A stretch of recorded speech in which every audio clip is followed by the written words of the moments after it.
Okay, this is basically the trade in a nutshell, right? So, we use previous session highs and lows as buy side and sell side, which basically means that's where price wants to, go and take out those highs to stop traders out. And what we do is we play the reactions off these sweeps, or, if we're having some type of structure shift before hitting those sweeps, that's where we look to actually take our longs. So if you see right here, this is the Friday high. So that's the session high, right? It's the New York session high. We opened up, right? We do have a London low here, right?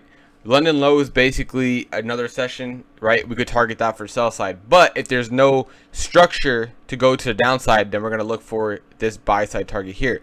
And also, if you look at the higher time frames going into today's market, what do we have, right? This was huge to me in looking for my bias. If you look what happened before market, we had all this structure. And what this 1 hour did was we just had a break of structure, right? We displaced over the structure.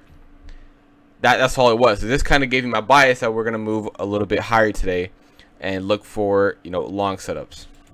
So I took this on NASDAQ, not ES, but I just want to mark out this area of liquidity because this is what I used for my ultimate final target. So let's go back to NQ and see what I was looking for.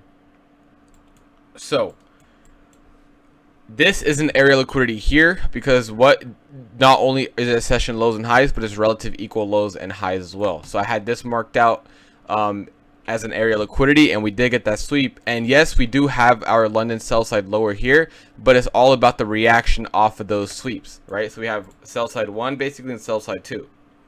This is a relative equal low. Anytime there's equal lows like this where we're kind of in the same area, right? There's lows kind of in the same area, we'll come out and take out those lows to stop people out. Now, like I said, it's all about the reaction off those sweeps, right? And what reaction did we get off of this sweep?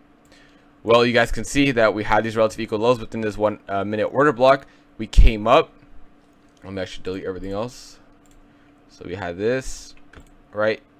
And we started displacing higher. And the first kind of thing you want to look for is some violations of any bearish PD array. So what do we have here? We have an order block. This order block got violated because price pushed through it. If we would have rejected it, we would have went for this this other liquidity down here. That was London. Where is London at? Was it down here? Wherever London was, we would have gone for that London sell side if we would have rejected this order block. But we didn't, which kind of confirms our bullish bias for the day.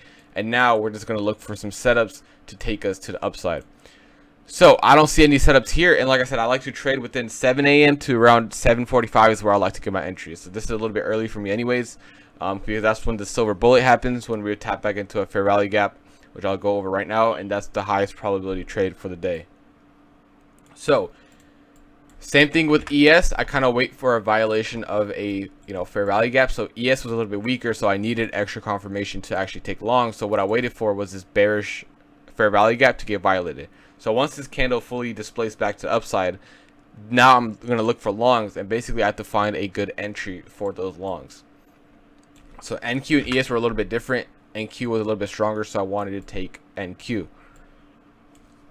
So just like the order block on the 1 minute, we had an order block right here on the 5 minute. If price was going to move lower, we would have rejected this area. Now, once a order block fails, I use it as a breaker as long as it's going with my bias on the day. And within that breaker, we also had this 5 minute fair value gap. Because this 5 minute candle displaced over some structure, it creates that fair value gap. Now, I don't like executing on the 5 minute chart. I like using the 1 minute chart.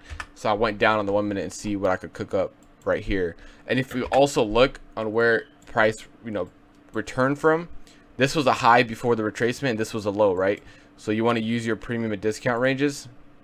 And this is pretty much on the 0.5, and this is where you want to look for longs. If we kind of melt up all day and you don't know where to look for longs or whatever the case may be, or we have a huge displacement up or down, just look at the 0.5, draw out the low and the high, and look for the 0.5 to get your entries.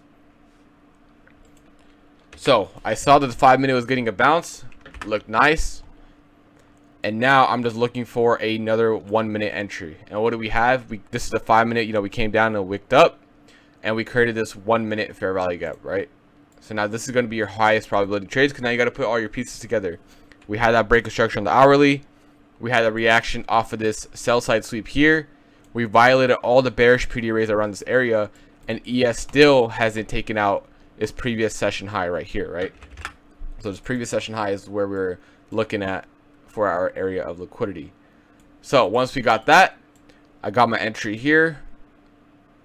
Long position. I had about a 15-point stop. That's right around 75-ish right here. And then I was targeting, this was my main target for NQ, the previous high that we made, right? So this one right here. And the first one was taken based off of points, so about 15 points. I took my first trim. And then my final take profit was as soon as ES would take out its high here, because they're, you know, correlating indices. So they're gonna, you know, if one takes out liquidity, that's where you kind of want to, especially when it's an internal liquidity like this, you want to make sure you get trims or whatever. And I think that trade ended up running to like, oops, right above, somewhere right here. It was like something like that. And then we got out of our final position. All right. If you have any more questions, I'm going to stop the recording, but if you have any questions, keep asking.